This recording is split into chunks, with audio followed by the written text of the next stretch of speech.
ஓம் நம சிவாய. ஓம் நம சிவாய. ஓம் நம சிவாய. அன்பான சிவ அன்பர்களே, கடந்த நாட்களில் நம்ம சிவபெருமானுடைய வரலாற்று சிறப்புமிக்க ஆலயத்தை பற்றி பார்த்துட்டு வரோம். அந்த வகையில் நம்ம இன்னைக்கு பார்க்க போகிற ஒரு ஆலயம் ஒரு வரலாற்று சிறப்புமிக்க ஆலயத்தை பற்றி தான். இந்த ஆலயம் தமிழ்நாட்டில் விழுப்புரம் மாவட்டத்தில் திருவாக்கரை என்ற ஊரில் இந்த ஆலயம் அமையப்பெற்றிருக்கிறது. இங்கு இறைவன் பார்த்தீங்கன்னாக்கா சந்திர மௌலீஸ்வராவும் சந்திரசேகராவும் நமக்கு காட்சியளிக்கிறாரு. தாயார் பார்த்தீங்கன்னாக்கா வடிவாம்பிகையாகவும் அமிர்தகேசவரிச்சனும் காட்சியளிக்கிறாங்க. தல விருட்சம் வில்வம், தீர்த்தம் சூரிய தீர்த்தம், சந்திர தீர்த்தம். சிறப்பு இங்கே என்னன்னு பார்த்தீங்கன்னாக்கா கொடிமரமும் நந்தியும் கருவறை நோக்கி நேர்கோட்டில் இல்லாமல் சற்று விலகி இருக்கும். அதே மாதிரி சிவலிங்கமும் கிழக்கு தெற்கு வடக்கு ஆகிய திசைகளில் மும்மலிங்கமாக இங்கே காட்சியளிக்கிறது மிக சிறப்பு. இங்கே பார்த்தீங்கன்னாக்கா வக்ரன் வழிபட்ட தலம்.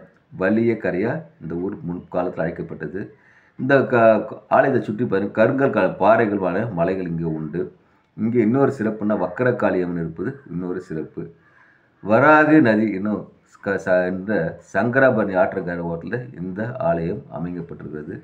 இங்கே இருக்கிற மரங்கள் பார்த்தீங்கன்னா கல்லால் ஆகி மாறி இருக்கிற தொன்மையான மரங்களும் இங்கே இருக்குது சிறப்பு. இங்கே பார்த்தீங்கன்னாக்கா 7ஆம் நூற்றாண்டுக்கு முன்பாக இந்த கோயிலில் சமயக்குறவர் மூவரால் பாடப்பெற்ற ஆலயமும் இந்த ஆலயம் நமக்கு வழங்கப்பட்டுள்ளது. இங்கே பார்த்தீங்கன்னா 5 முகம் கொண்ட பஞ்சலிங்கம் நமக்கு இங்கே இருக்குது மிகவும் சிறப்பு. இது மிக அரிது. இது மிகவும் புகழ்பெற்ற 2 கோயில் தான் இருக்குது. அது எங்கே நேபாளத்தில் சிவாலயம் ஒன்றும், ஆந்திராவில் காளகஸ்திலையும் பார்த்தீங்கன்னா இந்த சிவலிங்கம் இருக்குது. அதற்கு அடுத்தபடியாக நம்ம திருவாக்கரையில் மட்டும்தான் மும்மலிங்கமும் பஞ்சலிங்கமும் சேர்ந்து நமக்கு காட்சியளிக்கிற லிங்கமாக நமக்கு விளங்குது. இப்போ பார்த்தீங்கன்னா இந்த ஆலயத்துடைய வரலாறு. இங்கே ஆலயத்தில் வரலாறு பார்த்தீங்கன்னாக்கா வரதராசு பெருமாள் என்ன பண்ணுறாரு, வக்ராசுரன்ற அழிக்கிறார். வக்ராசுரன் அழிச்சதால் என்ன பண்ணுறாரு, அழிச்சிட்டு கோபம் கொண்ட வக்ராசுரனின் தங்கை இருக்காங்க. தங்கை என்ன பண்ணுறாங்க, துன்முகி என்ன பண்ணுறாங்க, கோபம் கொண்டு போரிட வராங்க. அப்படி வரும்போது அவங்க நிறைய மாதம் கர்ப்பிணியாக இருக்கிறாங்க துன்முகி. இந்த பெண்ணை ஒரு ஆண் கொள்வது தவறு இல்லையா? அதுக்காக வக்கர காளி அவதாரம் எடுத்து என்ன பண்ணுற காளி இவங்க துன்முகிட்ட போர் செய்ய வராங்க. போர் செய்ய வரும்போது பார்த்தீங்கன்னா இவங்க நிறைய மாத கர்ப்பிணியாக இருக்காங்க. நிறைய மாத கர்ப்பிணியை கொல்வது, ஒரு சிசுவை சுமந்துட்டு வரும்போது கொல்வது மிகப்பெரிய பாவம்னு சொல்லி என்ன பண்ணுறாங்க, வக்கரக்காளி என்ன பண்ணுறாங்க, அவங்க சிசுவை தன் கையால் எடுத்து தன் காதலில் குண்டலமாக மாட்டிக்கிட்டு அப்புறமா இந்த துன்முகியை கொல்றாங்க. கொண்டுட்டு அமைய சாந்தம் அடைகிறாங்க. அப்படி சாந்தம் அடையாத வக்கரக்காளி என்னென்னா துன்பத்தை போக்கி அபாயத்தை போக்கும் காளியாக இங்கே காட்சியளிப்பு மிக சிறப்பு. இங்கே ஸ்ரீசக்கரத்தை நமக்கு அவங்க இடது காலில் சங்கராச்சாரியர் பொருத்தி அவங்களுக்கு அந்த சினத்தை குறைச்சிருக்காரு, கோபத்தை குறைச்சி எல்லாருக்கும் அருள் புரியுமாறு செய்திருக்கு மிக சிறப்பு.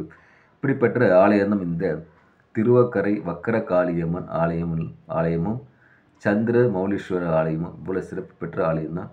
இங்கே அன்பான சிவ அன்பர்களே, வாய்ப்பை ஒரு முறை உருவாக்கிக்கிட்டு இங்கே இருக்கிற ஈஸ்வரர் சென்று இங்கே வக்கரகாளியை வணங்கி எல்லாம் வர ஈசனர்களும் காளியர்களும் பெற்று இன்புற்று வாழ்க.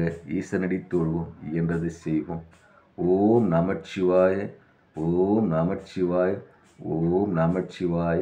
அன்பையை விதைப்போம், அன்பையை அறுவடை செய்வோம். ஓம் நமச்சிவாய.